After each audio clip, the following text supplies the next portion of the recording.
Como ejemplo de los acumuladores y contadores dentro de un for, vamos a hacer un algoritmo que calcule el promedio de un grupo de n alumnos con 3 calificaciones entre 0 y 10 cada uno.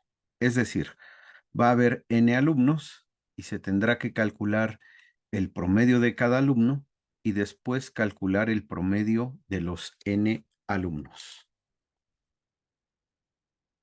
En este caso, vamos a hacer nuestro análisis del problema y para ello vamos a ver cuáles son las entradas. Eh, Definitivamente hay que determinar el número de alumnos. Eso es algo que el usuario va a dar por el teclado y hacer las lecturas de las 3 calificaciones de los n alumnos. Si yo tengo 3 alumnos, tendré que cargar 9 calificaciones, 3 por cada alumno. Dentro de los procesos tendremos que validar que n sea un número entero y positivo, y mientras n no sea entero y positivo, se volverá a leer n hasta que n sea entero y positivo. Aquí estamos poniendo la primera lectura de n y que también hay que validar, ¿verdad? Entonces, estos procesos ya los hemos hecho con anterioridad. Aquí en el análisis del problema solamente se menciona lo que se requiere hacer y en el diagrama de flujo, en la medida que vamos dominando diferentes procesos, en este caso el de validación, pues ya se hace algo más simple.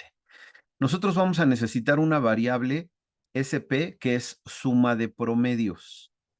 Si yo tengo 3 alumnos, necesito 3 promedios y a su vez calcular el promedio de cada alumno, por lo que se inicializa la variable SP, que es la suma de los promedios en 0, y para NA, para el número de alumnos de 1 hasta N, porque N me dice cuántos alumnos tengo, voy a declarar un primer for y después voy a inicializar la variable suma en 0.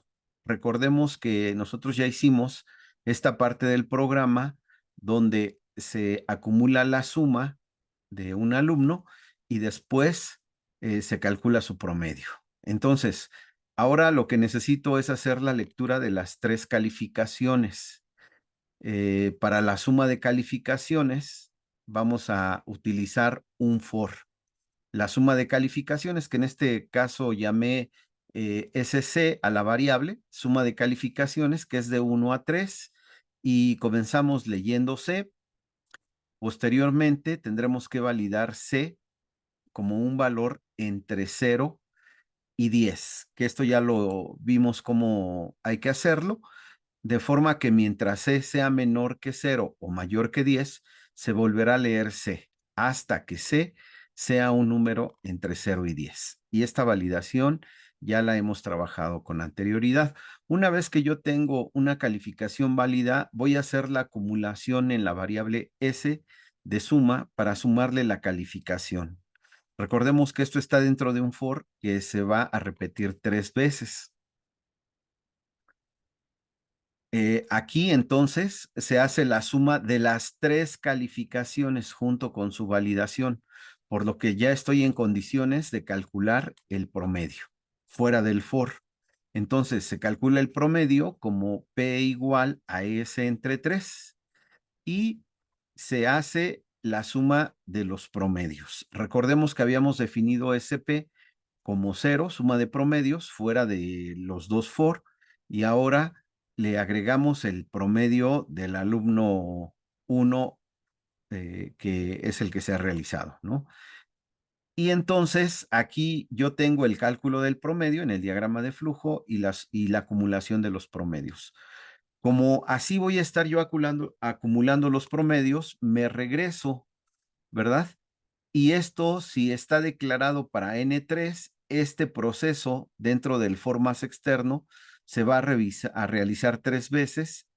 Observen que cada que va a empezar a calcular un promedio, la suma se inicializa en 0, se acumula 3 veces para las 3 calificaciones, sale y calcula el promedio. Eh, Tantas veces como sea el valor de n.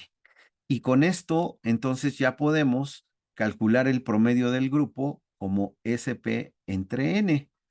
Y mandarlo a imprimir, a mostrar y hemos concluido nuestro programa. Este programa lo que hace es calcular el promedio de 3 calificaciones de N alumnos.